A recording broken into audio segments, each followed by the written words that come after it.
asalaamualeykum wa rahmatullahi taala wa barakaatuhu.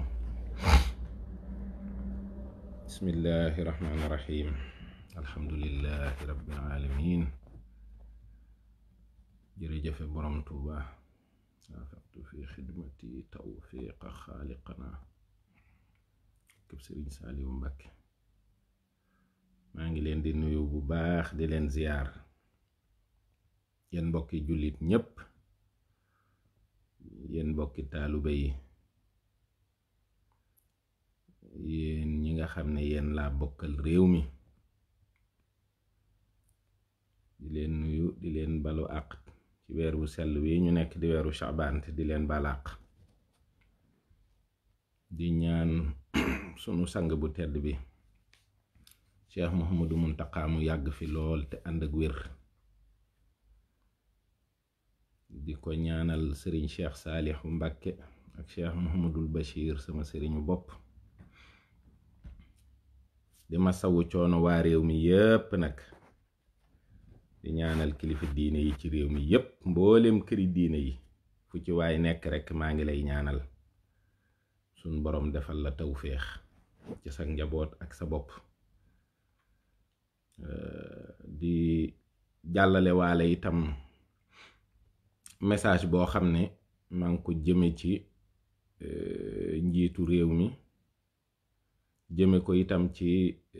ministre bi nga xam ne moo yor sénégalais yi nekk bitim réew,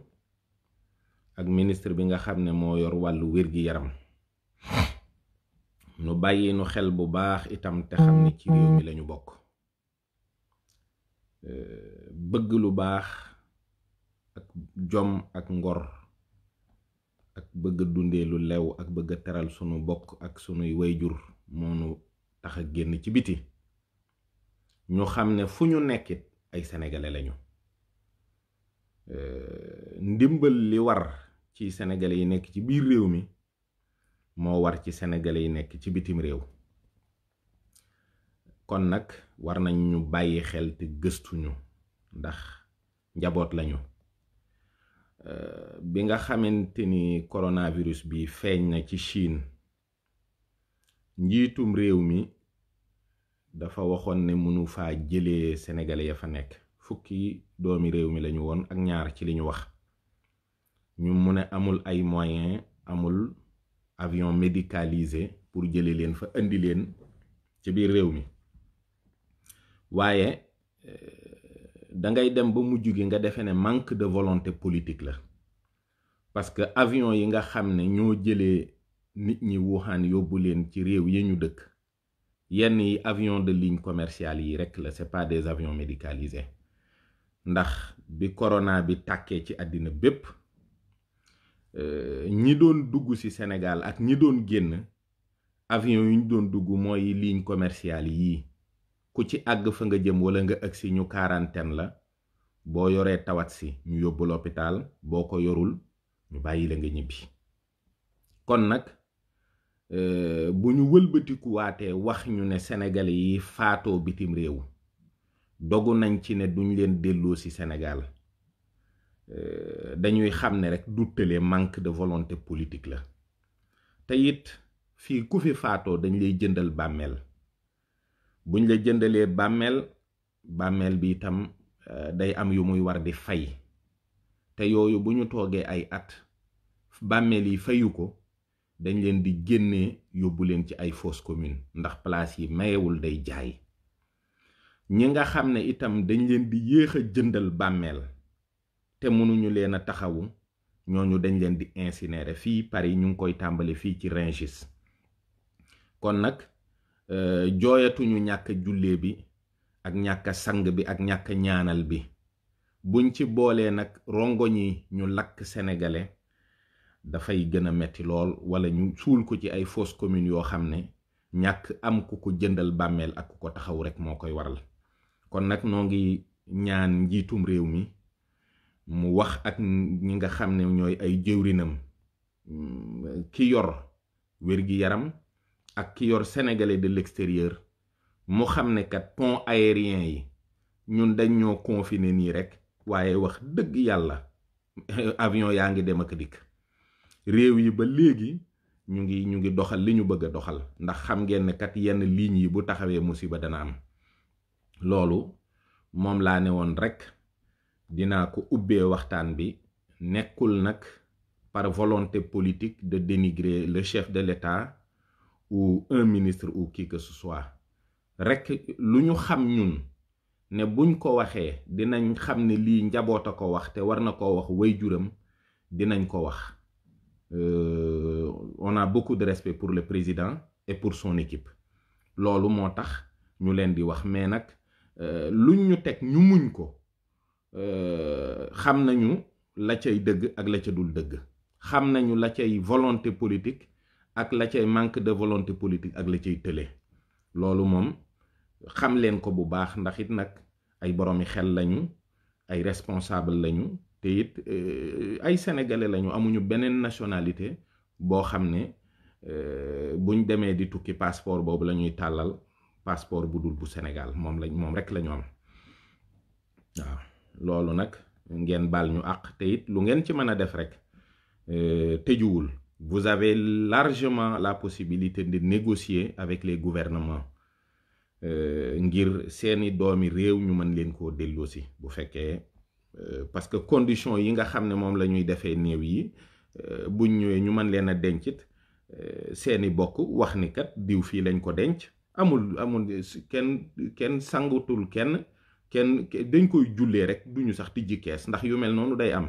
duñu xam nañu itam ne yoon loolu da koy maye. su ko defee it ñu mën a denc kooka dencub jullit, man koo ñaanal, ay bokkam mën koo dëj buñ bëggee ziyaare ji bàmmeel bi xam fuñ koy fekk. waaye daal sàgganee doomu réew mi ba ñu leen di incinérer wala ñu leen di suul ci ay fosse commune par manque de volonté politique, wax dëgg yàlla loolu nguuru gi war nañ ci bàyyi xel te xam ne it ci réew mi lañu bokk.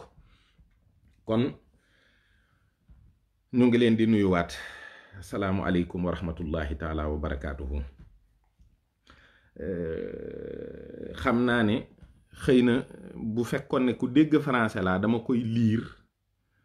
di ko jéem a firi di ko tënk, waaye dama koy noonu laa dama koy jéem rek, dinaa ko jéem, ndax dafa am sunu kilifa gu màgg gu tedd gu nuy wax Serigne Thierno Mbacke Gelongal, mu doon waxtaan ci Serigne Touba. waxam yooyu mu baaxoo wax nga xam ne kenn sikku ko, nattable wuñ ne lépp wér ci biir ak ci biti. mu am nag lu mu wax, ma woo kenn ci njabootam muy ab taawam di Serigne Fallou, ne ko na ma laajal Serigne bi wax ji kañ la ko Serigne Touba wax. mu tontu ne ci bisub Tamxarit bim fi mujj 1927 ci la Serigne Touba wax Serigne Omar di way juru sëñ Cerno di rakkam, ci la Serigne Touba wax Serigne Massamba ak Cheikh Moustapha, wax leen ne leen des na tuuti fii ak juróom fukki at xaalis dina fi jëlee liimaan, tubaab jëlee fi lislaam, jigéen jëlee fi ihsaan. mu nekk nag ay wax yoo xam ne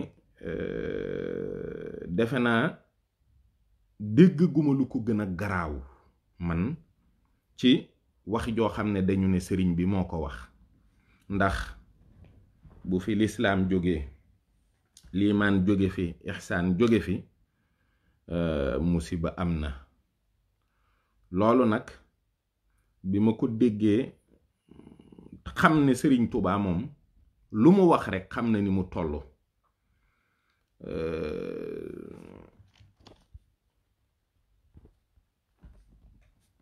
ma bëgg nag xalaat ci, waxtaan ci, gëstu ci. ma di ci xalaat nag, di ci xalaat ba yàgg ma ne waaw, xaalis naka la fi mën a jëlee imaan? xaalis naka la fi mën a jëlee imaan? nga xam ne liimaan ni mu toll nit ki nga xam ne maanaam dafa bëgg a doonub jullit nga xam ne dafay gëm yàlla gëm malaaka yi gëm téere yi gëm yonent yi gëm bés pénc gëm dogal mu am xam-xam itam boo xam ne moom la ñuy wax tawxiid te sëriñ bi waxoon ne ñun ay ñoñam nañu ko jàng ci ashari ñu jàng ko xam li jomb ci wàllu yàlla xam li nga xam ne itam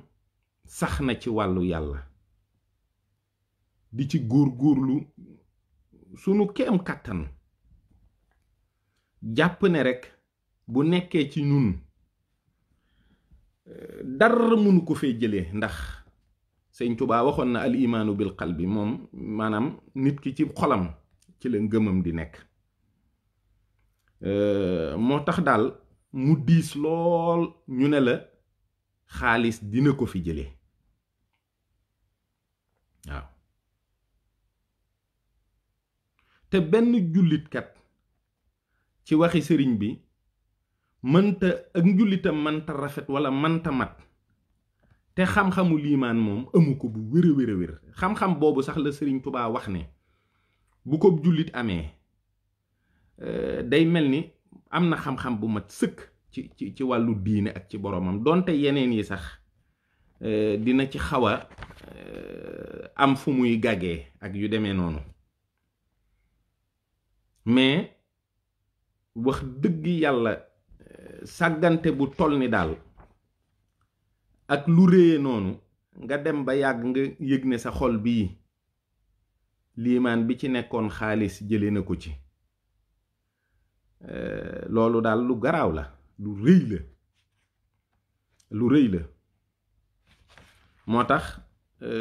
balaa may dugg ci développement bi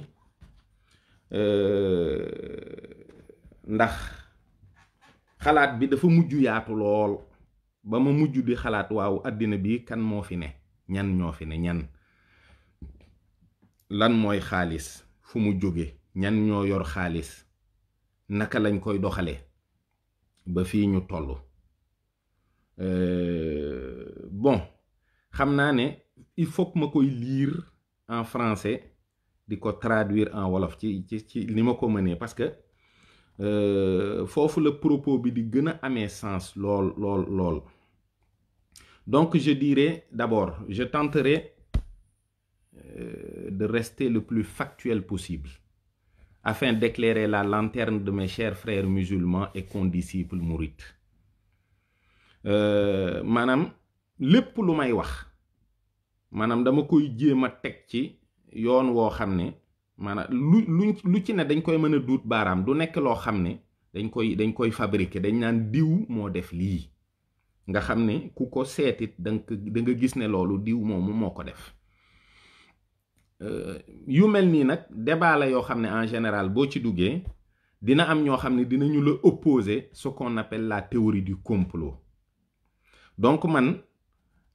ñi nga xam ne dañu may opposer la théorie du complot très tôt je les renvoie au Saint-Coran boo demee ci alxuraan sourate 3 verset 54 wa makaru wa makarallah wallahu xayrul maakiri loolu alxuraan moo ko wax nga delluwaat ci alxuraan verset 123 sourate 6 donc ñaari verset yi benn bi dafa ne ils se mirent à comploter Allah a fait échouer leur complot et c'est Allah qui sait le mieux leur machination beneen bi mu ne nous avons placé dans chaque cité de grands ourdis qui complotent, de grands bandits qui y ourdissent des complots, mais ils ne complotent que contre eux-mêmes et ils n'en sont pas conscients. Donc man toujours damay wax ne les sociétés secrètes wala la théorie du complot, le complot day tolloog baatu makru. Donc pour ñi nga xam ne da leen di intéressé dem leen ngeen gis oustaz ngeen laaj ko baatu makru ñaata yoon la ñëw ci alquran. Donc bu ma kenn ne complot amul, parce que bu amul woon yàlla du ko tudd ci alquran. moom sax nee na mooy bu mag bi, mooy bi nga xam ne moo ko dàq ñépp. Voilà pourquoi je pense que la théorie du complot expliquée de manière factuelle va justifier les actes ésotériques et exotériques d'une certaine élite mondiale. Évidemment sunu président itam dafa tudd nouvel ordre mondial, waaye xëy nag fër na ci cëpp du leer, ndax li ñu leen bëgg a wax dafa nekk loo xam ne boobaak léegi ñu ngi ci gëstu di ko topp di ko bind. xam naa ne bu yi weesoo itam dinañu fexe ba liggéeyee ko noo xam ne dana doon ab téere ñu bari jariñoo ko. waaye kon dama seet buum bi nga xam ne rek boo ci xesee ba jàpp kenn du la rëcc ci àddina bii, mooy sunu maam Ibrahim. ma xool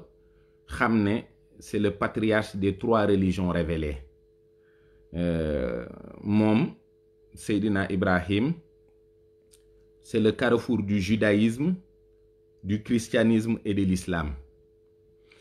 Donc moom daanaka seleb yoon la boo xam ne l'islam ak diiney nasaraan ak diiney yahud ñoo ci daje. moom it mooy maami yonent yi nga xam ne ñooy Isa ibn Maryam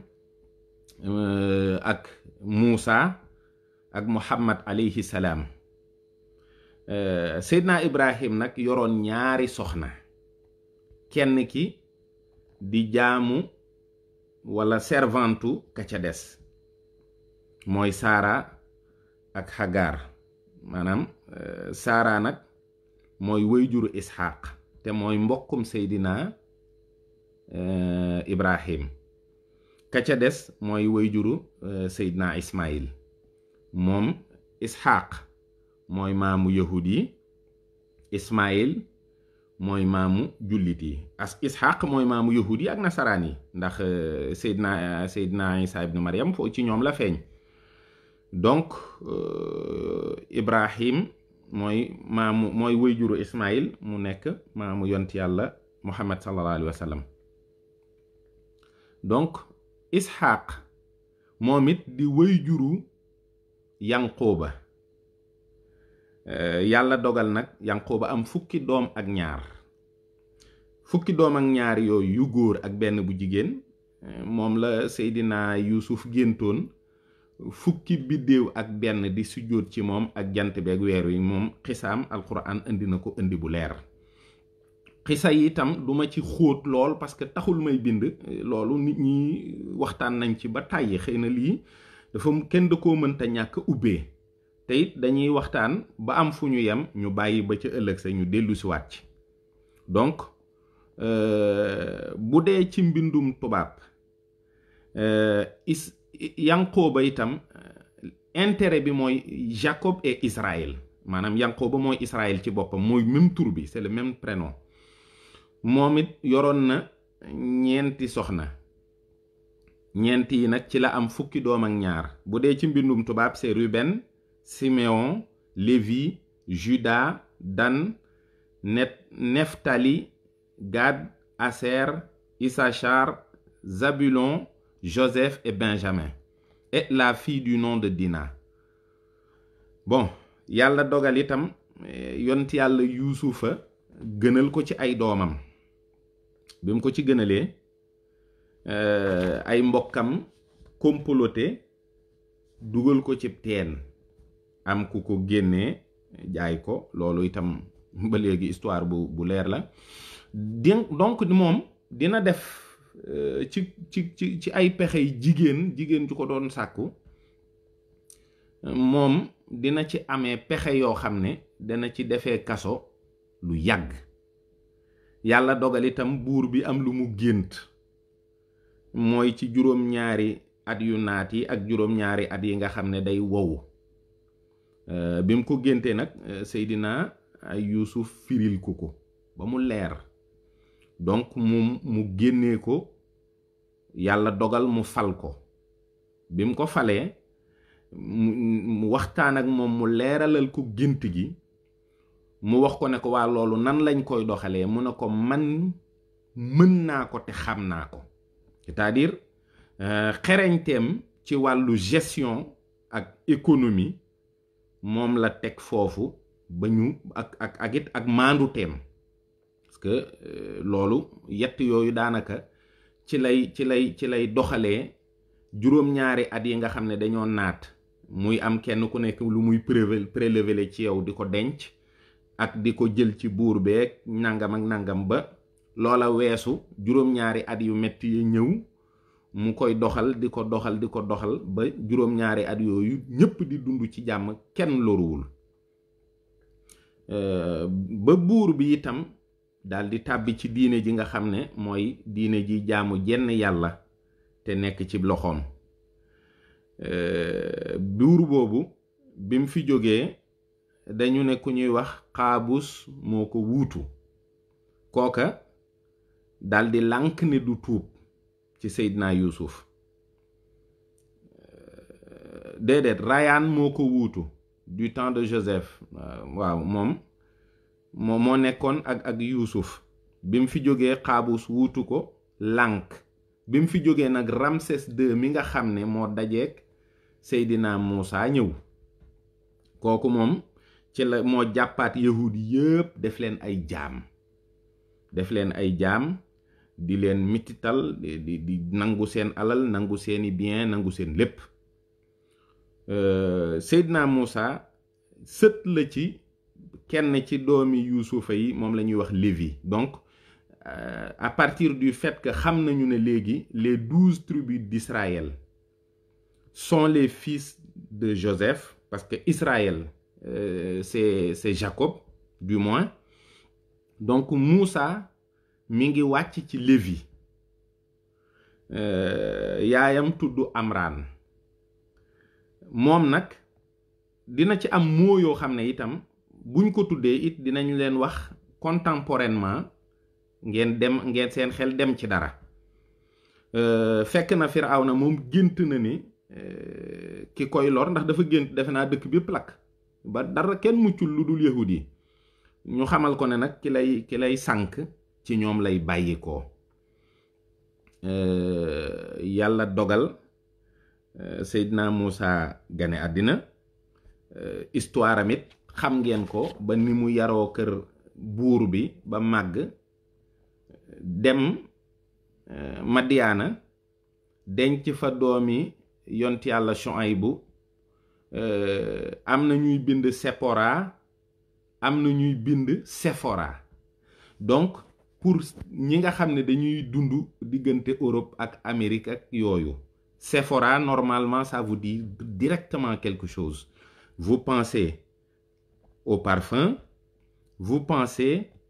à Bernard Arnault, la première fortune de France et la 7e du monde. donc pour vous dire que alal yi moom toujours dafay am fu muy delloo nit ñi dëkk France yëpp koo ci ne Sephora rek xam na ko, mais factuellement Bernard Arnault moo ko moom, et il fait partie de la communauté juive. bon Seydina Muusa ni mu amee woon jafe-jafey làmmiñ itam ci la waxee yàlla ne ko na def rakkam ab yonent. mu def rakk ji ab yonent mooy Seydina Haarun. ñu ñëw dellu siwaat ci Firawna, woo ko ci diine. biñ ko woowee nag mu lànk. ni ngeen ko xamee itam yàlla digal ko mu dem yóbbaale xeetu Israël muy yahud yi, te boole ci yóbbaale bàmmeelu Yuusufa. mu dem ci niil bi fiñ ko dencoon, ka ko xam mu won ko mu sulli ko yóbbaale ko. Seydina Muusa nag yàlla dogal na gisul sax Israël, gisul, il est pas arrivé. ñoom bi ñu jéggee mer Rouge rek ba dem ba ci mont bi ñuy wax mont Nebo, nga xam ne da ngay séen nii la Judée foofu la faatoo fa la wàcce ab liggéey. Donc la Judée est le nom historique et biblique d'une région montagneuse qui correspond aujourd'hui à une partie de la Cisjordanie et du sud de l'Israël. Son nom vient de la tribu de Juda dont elle constituait le territoire. kon boo gisee waxuñu leen directement Israël nangam ak mais Judée ci boppam dafa gën a yaatu loolu. Donc tur bi jóge ci turu Juda kenn ci doomi Seydina Yanqoba yi mu doon nag dëkk boo xam ne moom la ñuy wax ne c'est la terre promise. xam nga ñoom yahud yi dañuy wax ne ñun juddoowuñu Israël ndax ay sëtu Ibrahim lan ñu nga juddoo ci diggante Euphrate ak Tigre ci suuf ci kii boobu. Donc ñoom c'est pas leur terre natale mais c'est leur terre promise.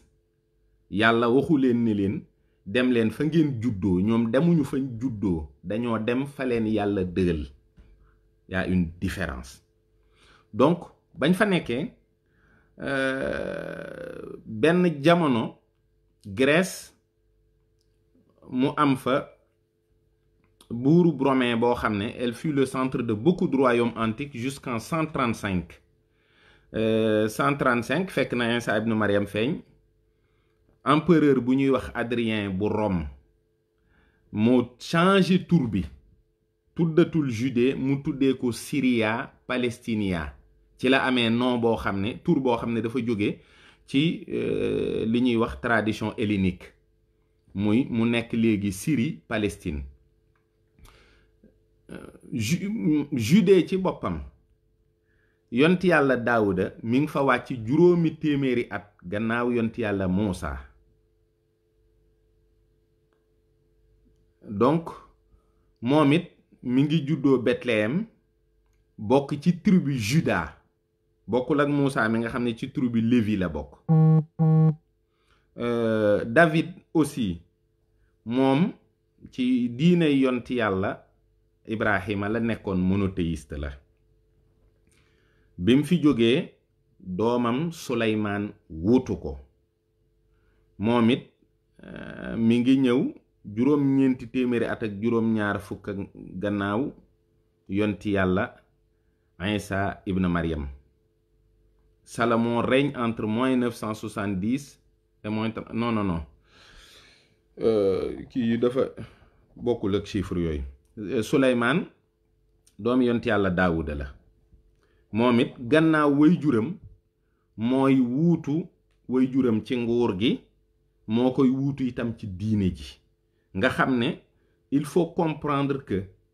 ci culture juive ki yor aristocratie bi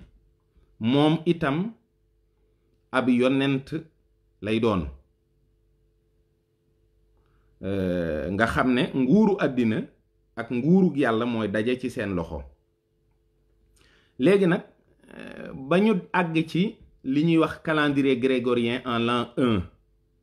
ci la Isa ibn Maryam ganee àddina. Isa ibn Maryam bi mu ñëwee itam dafa woote ci diine yont yàlla Ibrahim. waaye yont yàlla Isa ibn Maryam moom ab yahud la, dëgg la ci ñoom la juddoo, waaye nag bokkul ak ñii nga xam ne seeni wayjur ay yonent lañ, ay buur lañ. moom wayjuram damay wax ne ab menuisier la rek. mu dikk ne leen man la yàlla yónni, man maay almasih. loolu mooy le premier problème du monde, c'est-à-dire ñoom ñi nga xam ne ci ñoom xam nañu ne am na kuy ñëw gannaaw Muusa, gannaaw Daawuda, gannaaw Suleymaan, ñoom gëm nañu ko. bi mu ñëwee gëm nañu ko ànd ak moom. ñi ci ëpp nag nga xam ne nguurug Rome moo yilif la Judée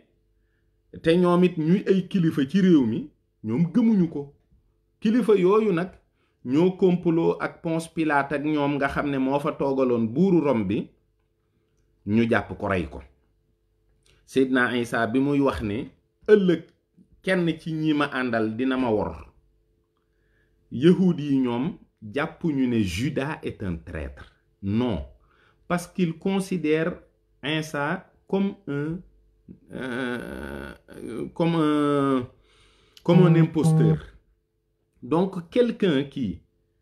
légalement va dire que cet imposteur se cache à tel endroit, ñu jàpp ko rey ko, te c'est des propos gravissimes parce que am na benn boroom xam-xamu tubaab bu philosophe bu wax fii ci France ñépp di ko dégg, mu tudd Bernard-Henri Lévy, dafa ne nous ne considérons pas Judas comme un traître. Considéré wuñu ko, mais xam nga comme catholique yi analyser wuñu, parce que nous sommes dans un pays quand même judéo-chrétien, xëy na bu fekkoon ne lu mel noonu am nañu ko dégg-déggin wu xóot woowu kon musiba am waaw, mais ñoom dañ ko daal di rey. Donc problème bi mooy nous sommes à un carrefour important de l'histoire du monde, avec l'avènement du christianisme en Judée, précédé par le judaïsme sous l'empire romain. Donc daa mel ni culture yu bari dafay daal di daje. Léegi nag ci cadre politique rek laa doon wax ne ñoom mënuñu gëm Isa ndax moom doomi menuisier la rek moom, te ñii ay doomi yonent lañ, ay doomi buur lañu. Donc loolu moo tax ñu joxe ndigal ak fexe la ñuy fexe yépp ba ñu rey ko.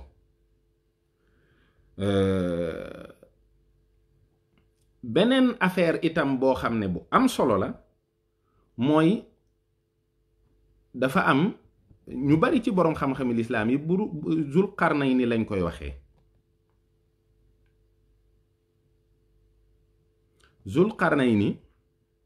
ñun bon, enfin ñenn ñi nee nañ mooy Alexandre le Grand, mais quoi qu'il en soit ki ma jubloo wax moom mooy Alexandre le Grand. Donc voilà, dem na ba ñëw yilif yoo dëkk yooyu yëpp boole ci Judée beeg assyrien yeeg babylonien yi, ndax juif yi avant Alexandre le Grand di ñëw dafa am ñu wax ay assyrien, am ay babylonien ak ay égyptien yoo xam ne ñu ngi nekk diggante Turquie, nekk diggante Perse yi ak lenn ci suufu dëkki arab yi. Mais ñoom diggante boobu dañuy xeex tout le temps. Donc léeg-léeg Jérusalem féete nii, léeg-léeg Jérusalem féete na le daanaka, te ñoom juif yi saa bu ñii di xeex ak ñii ñoom dañuy fetal rébellion, duñ nangu kenn yilif leen. Léegi nag bu ko defee ku gañe xare bi da ngay dal ci seen kaw, ba mu am bu jamono joo xam ne Perse yi dañoo gañe babylonien yi, mooy turki yeeg yooyu, ñu door a autoriser waat nag turki yi nu mu tuddati yahud yi ñu ñibbisi, parce que babylonien yi ñoom dañ leen a dàqoon entre diggante juróom-benni téeméeri at ak juróomi téeméeri at ak ñetti téeméer ak juróom-ñeent. Waaye bi ñu demee ba ñoom ñu gañe leen, léegi nag Perse yi dañ leen wax ne leen mën ngeen a ñibbisi. ñoom bi ñu ñibbisee nag ci lañu tabax li ñuy wax le temple de Jérusalem ak la Torah. Joseph yi ñaar la, am na Joseph boo xam ne moo doon denc way juru Isa ibn Maryam, c'était un charpentier bokk, moom mooy li ñuy wax menuisier noonu rek pour tënkal leen ko, pas pour ne pas sori ci. Donc Alexandre le Grand nag moom moins 334 avant Jésus-Christ la commencé jóge Macédoine fi baayam nekkoon muy Philippe,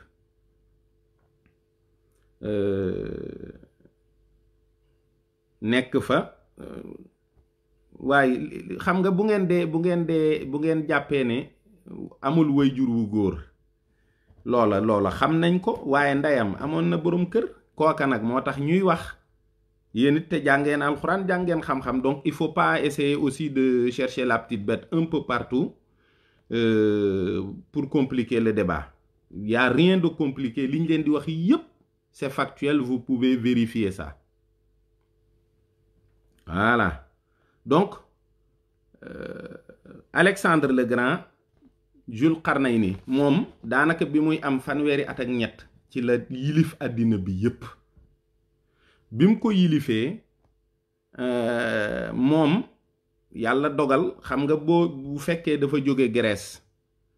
ànd ak ñi muy àndal di xeex ba mu am juróom-ñetti at yoo xam ne dëppul te ñii di ay borom kër ñii di ay mag benn moment dañoo sonn ci moom moo tax dafa sibiru ñu bàyyi ko mu tawat ba dee bi mu dee léegi généraux yi nga xam ne ñoom la àndaloon ñoom ñoo séddoo nguur gi ñeenti pàcc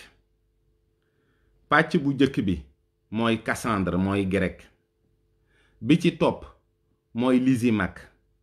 bi ci topp mooy Ptolémée beneen bi mujj mooy la dynastie séleucide Ptolémée ak dynastie séleucide nag dañoo xeex moo tax dynastie séleucide yilif Judée mooy fiefu juif yi donc lii léegi dafa am buur boo xam ne moom la ñuy wax Antiochos IV Épiphane de la dynastie séleucide moom nag il va imposer sur l'ensemble de ces terres une monnaie unique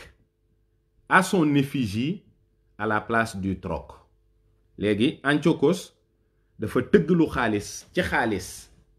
def ci ab xar kanamam wax ne léegi amatul ma jox la mburu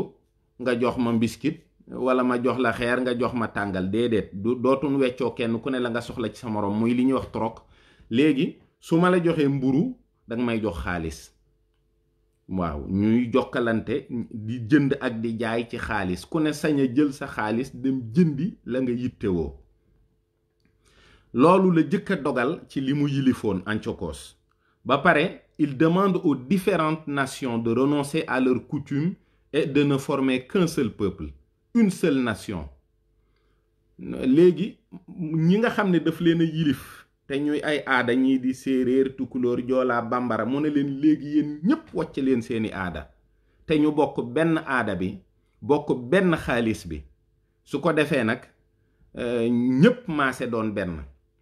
loolu nag ñépp nangu woon nañ ko ci jamono ja nga xam ne moom ca la yilifee suufas yahud yi ba mu des yahud yi ci seen bopp ñoom nanguwuñoo wàcc seen aada nanguwuñoo wàcc seen diine waaye ñi ngi ci dëkk bi di xeex rek comme ni ñu baaxoo noonu rek di xeex ngir kenn bañ leen a yilif léegi nag kenn ci dono yi Antiochos IV mooy Antiochos VII moom mi ngi yilif Judée diggante téeméeri at ak fanweer ak juróom-ñett ba téeméeri at ak ñaar fukk ak juróom-ñeent gannaaw laata yont yàlla Iisaa di ñëw mooy 138 à moins 129 attaqué de l'est de son royaume et de l'intérieur par une rébellion juive évidemment léegi dafa am ñu ko songee ci biti ci penku léegi boole ko xeex bi ci biir dëkk bi nga xam ne yahud yi ñu ngi koy xeex léegi nag mu daldi woo ki ñuy wax le prêtre ethnarque des juifs Simon daldi koy wax joo xam ne ju mat a déglu la ju am solo la ju mat a teewlu la voilà. Puisque ces malfaiteurs se sont emparés du royaume de nos pères, que je prétends revendiquer la possession du royaume afin de rétablir dans sa situation antérieure, et que j'ai levé quantité de troupes et équipé des vassaux de guerre, avec intention de débarquer dans le pays pour tirer vengeance de ceux qui l'ont ruiné et l'ont dévasté. Je te permets de battre monnaie à ton effigie, avec cours légal dans ton pays. Que Jérusalem et le temple soient libres. Que toutes les armées que tu as fabriquées et les forteresses que tu as bâties et que tu occupes te demeurent. Lii mi ngi ci Bible bi ñuy wax l'Ancien Testament. Donc moom la ñuy wax le livre des Maccabées. Gannaaw ba mu waxee ak moom ci li mu nar ci ñi nga xam ne ñoo ko songee ci biti, ci wut ay soldaar xeex ak ñoom, fay ay nit ak yépp ngir lañu def ci réew mi mu fayu ko, moom Simon mi muy waxal nag la ne ko boo delloo ca yahud ya nga xam ne fañu ne yaa ko yilif, na nga fa tëgg lu xaalis boo xam ne yaa cay def lu la neex. Xaalis boobu itam mooy doon la nga xam ne mooy wéy ca dëkk ba nga nekk. Ne ko Jérusalem ak kër yi nga tabax ak yi forteresse yi, maanaam ay mur la yoo xam ne ñaare day aar dëkk yi nga xam ne moom nga yilif. Nee na ko loolu lépp bàyyee naa la ko bis ni tey, waaye boo demee yow la nga maanaam soldaar ya nga jotoon a tàggat, kër ya nga jotoon a tabax, forteresse ya nga jotoon a defar ak lépp, loola moom bàyyee naa la ko, waaye na nga ca dolli nag tëgg xaalis boo xam ne mooy wone nag ni léegi yaa moom sa bopp. waaw léegi nag loola liin lu ngeen ciy déggee mooy lii mu mujj wax: la liberté est consubstantielle avec la monnaie. maanaam réew moo dégg ñuy wax ne moo moom boppam, laaj ko ana sa xaalis. bu réew moo ma tëggee xaalisu boppam moo moom boppam, bu réew moo ma tëggul xaalisu boppam moomul boppam. loolu defe naa ñépp war nañ ko mën a dégg bu baax. Jusqu'en moins 63 avant Jésus-Christ, la Judée sera indépendante puis conquise par l'armée romaine. Fii la ko romain yilifaatee, moo tax bi fa Isa ibn Maryam di ñëw fekk kilifteefu Rome yilif yahud yi. danañu jéem sax ñoom fippu bi yont yàlla Isa faatoo ba mu am 1 at ak ñett. nee nañu ñu assiéger temple bi, yàq ko yaxeet nag ba nga xam ne la ca des mooy léegi li ñuy wax le mur des lamentations. maanaam bi ñu jéngoo ne léegi Rome dootu leen yilif, ca lañ leen fekk foofu rajaxe dëkk ba yépp ba mu des li ñuy wax le mur des lamentations actuel. Donc en 132, ils tenteront une seconde révolte et la ville sera rasée. Une partie du peuple sera massacrée et les Juifs seront interdits de Judée. léegi nag faf ñu dem ba mu am téeméeri at ak fanweer ak ñaar ñu jënguwaat, ñu fekkaat leen fa, duma leen, rey ca mbooloo ma lu bari, la ca des ñu dàq leen nag ne leen suuf si moom dootu leen fi dikk. booba nag 132 bii ci la yahud yi génnee suufas Israël wala Palestine wala nu ngeen ko mën a tuddee rek, booba lañ fa génn dem. waaw booba léegi nag vers la fin de l'Empire romain en 412, le christianisme est la religion dominante du monde. Jérusalem est un lieu de pèlerinage pour les chrétiens. Parce que foofa nag Nazareth foofa la Isa gane àddina, wala Bethléem rek, ñu bari dañ ci nu mu tuddati. yahud yi nag ñu di leen sonal ci àddina fu ñu mën a demit, moo xam chez les Wisigoths, loolu ci France la bokk, moo xam ci empire byzantine bi nga xam ne mooy nu mu tuddati yi Turquie yi, ba jëmmi jamono nag ba ñu àgg 496 ci la buuru France bi ñuy wax Clovis njëkk a doon buuru France. Clovis dañ ko baptiser, ku ñuy wax Clovis sax boobu 20 ans la am, l'abbé bi ko doon baptisé am 22 ans muy l'évêque Jérémie de Reims.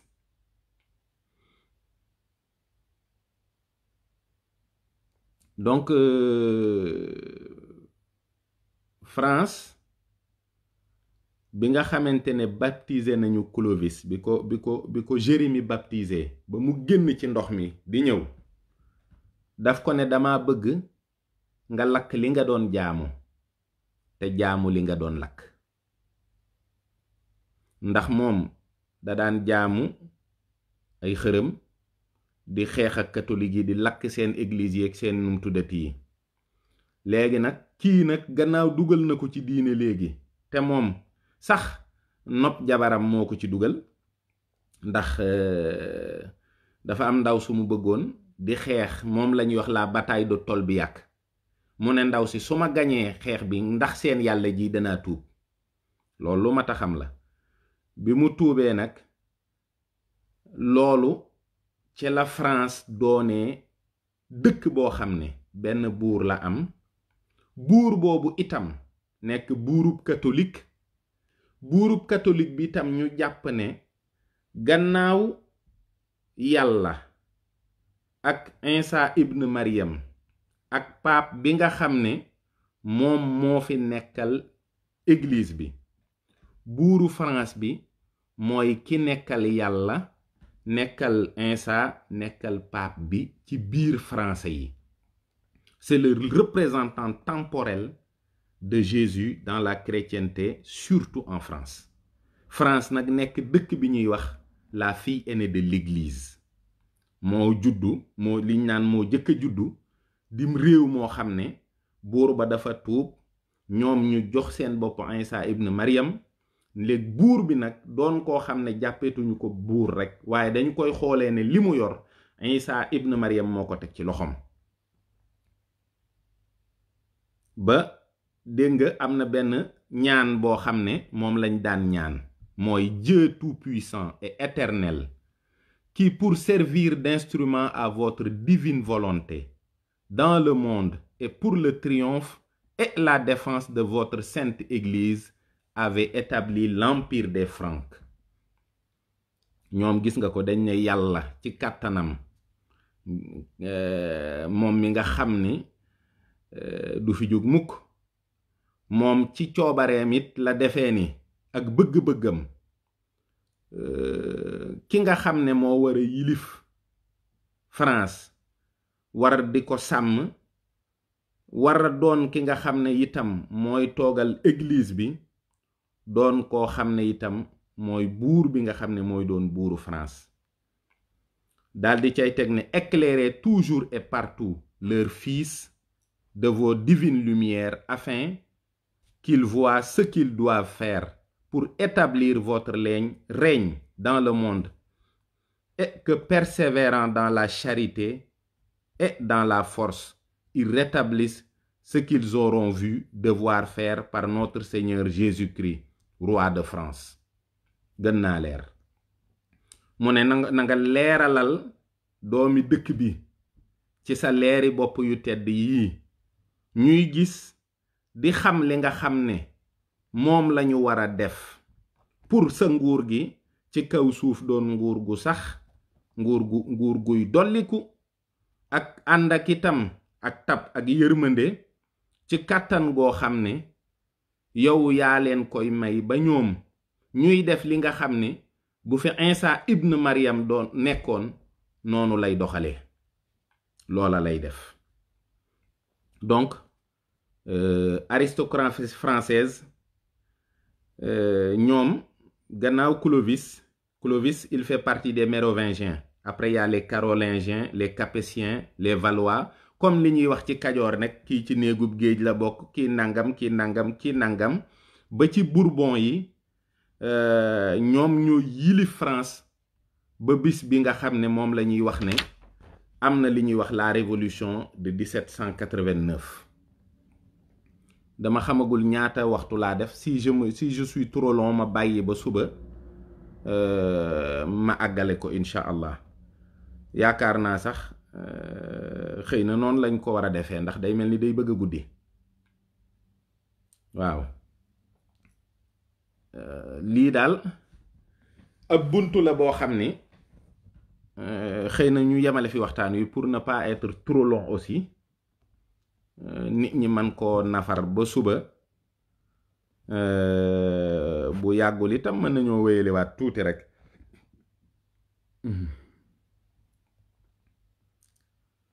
gaa yi de daa mel ni dañoo nee nañu sonn nañ bàyyi ba suba waaye daal ci tënk maa ngi 50 minutes kon Aïcha ma wéyale tuuti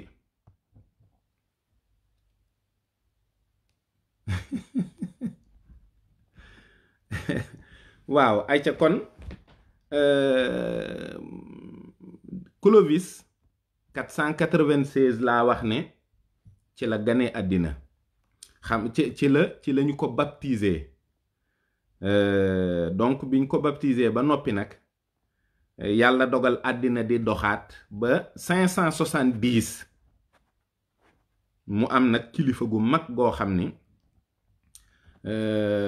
sët la ci Seydina Ismaïl sët la ci Seydina Ibrahim gane àddina muy sunu sang bu tedd bii di yont yàlla Muhammad alayhi salaam bi mu ñëwee mu dëggal li yonent yi ko jiitu yépp waxoon yépp la dëggal kenn desut tàmbalee ko ci Isa ibn Maryam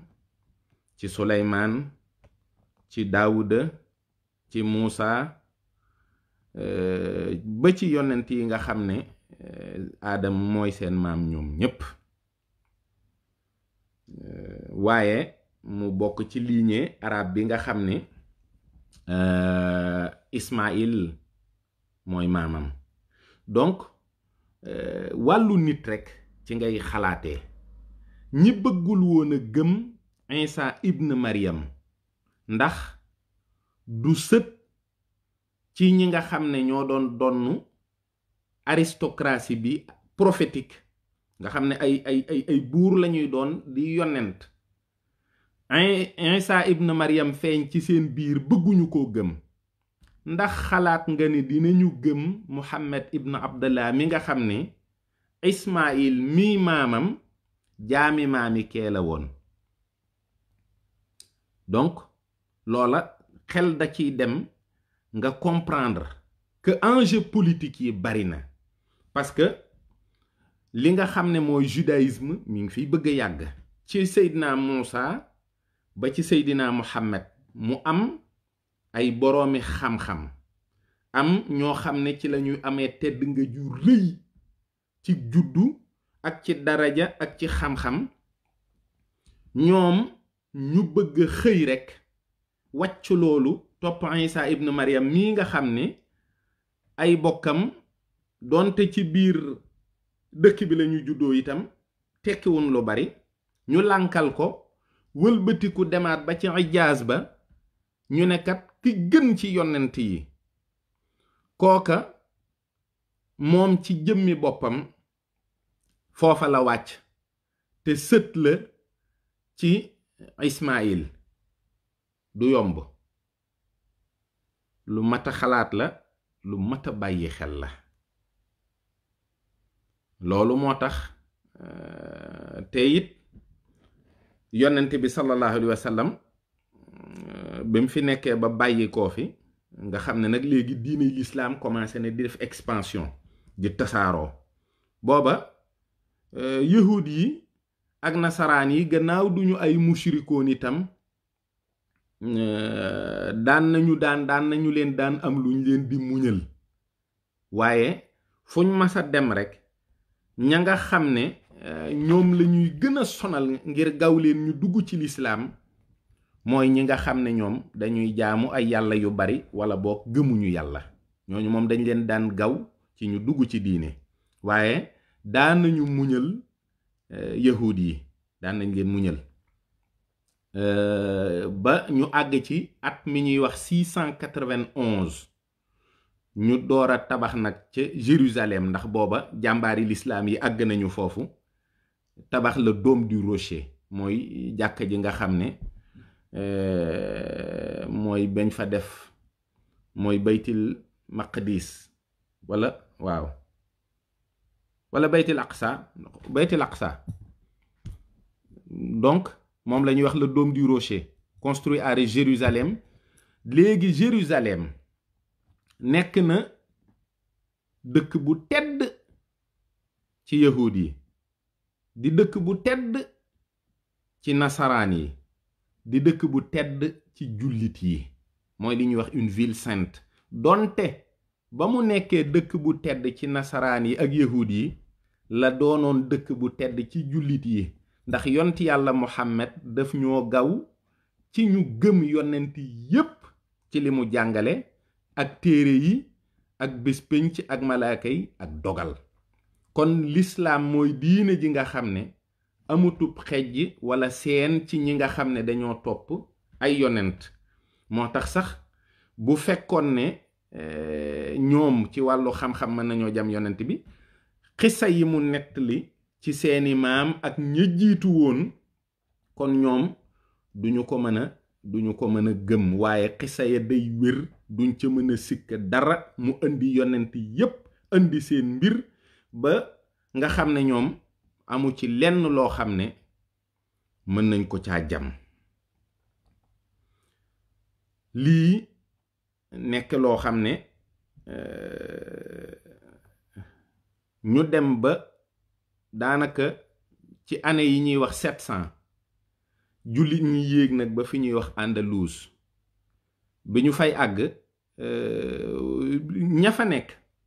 buñ dee téeméer juróom ñoo fay nekk ay yahud ña ca des ñépp ay nasaraan lañuy doon wala nangam ba nga xam ne nag boo gisee juif yi aussi ñu doon leen tolérer à travers l'Europe parce que ñoom non seulement ils étaient les témoins des temps anciens mais ils étaient les commerçants yi nga xam ne ñoo nekkoon entre les musulmans et les chrétiens ñoom ay tampon la ñuy nekk en fait fu jafe-jafe am rek te ñoom ñuy yor commerce bi day tax dañ leen di mën a muñal muy diggante bi nga xam ne commerçant yi ñoom ñooy doxal mbir mi dinañu mën di jaay jullit yi di mën di jaay nasaraan yi mais ba 700 daal jullit ñi àgg nañu Andalous mooy Espagne loolu ñépp xam nañ ko su ko defee nag yaakaar naa ne dañ koy yemale Andalous rek ba suba incha allahu rabbi xam naa daal ni ku yàkkamtiwul te bëgg nu waxtaan ak yow waxtaan wu leer woo xam ni gëstu nañ ko ruq bu ne dugg nañ fa lu ne bind nañ ko coono yu ne daj nañu ko xoolal lu baree bari la da nga dégg loo xam ne incha allahu rabbi àddina bii ñuy wax ak nouvel ordre mondial bii ñuy wax ak politique xeeti politique yi am yépp ak xeeti doxalini xaalis yi am yépp bu soobee yàlla danga ci am lu la leer naññ ni bëccëg awma lu ma ciy sikk loolu nag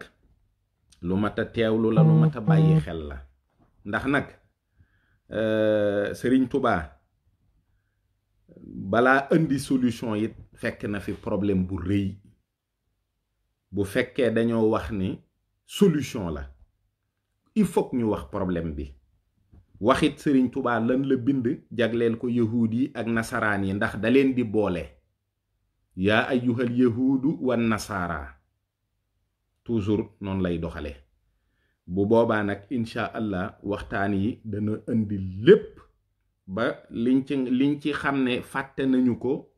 wala xamuñu ko buñ ko junjee rek incha allah kenn ku ne dinga ko mën a dem xoolali sa bopp ndax dina la intéressé bu baax a baax suba nu dajewaat fi rek asalaamu aleykum wa rahmatullahi taala wa barakaatuhu